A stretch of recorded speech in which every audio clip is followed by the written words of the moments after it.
Saudi আরবের আল হাদিসা বন্দরে নির্মাণ পাথর পরিবহনের আড়ালে লুকানো ৩,৬৮,২৩২টি ক্যাপটাগন পিল জব্দ করেছে দেশটির জাকাত, ট্যাক্স ও কাস্টমস কর্তৃপক্ষ।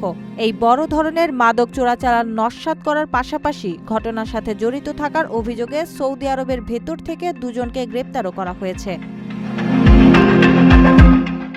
কর্তৃপক্ষের মুখপাত্র হামুদ আল হারবি জানান, ৩টি ট্রাকে করে আসা পাথরের চালানের ভিতরে বিশেষভাবে গর্ত তৈরি করে এই বিপুল পরিমাণ মাদক লুকানো ছিল। কাস্টমস কর্মকর্তারা অত্যাধুনিক নিরাপত্তা প্রযুক্তি ও স্ক্যানার ব্যবহার করে তল্লাশি চালানোর সময় এই অভিনব কায়দায় লুকানো মাদক শনাক্ত করেন। উদ্ধার অভিযানের পরপরই মাদকদ্রব্য নিয়ন্ত্রণ অধিদপ্তরের সাথে সমন্বয় করে যৌথ অভিযান চালিয়ে মাদকের প্রকৃত প্রাপকদের আটক করা হয়।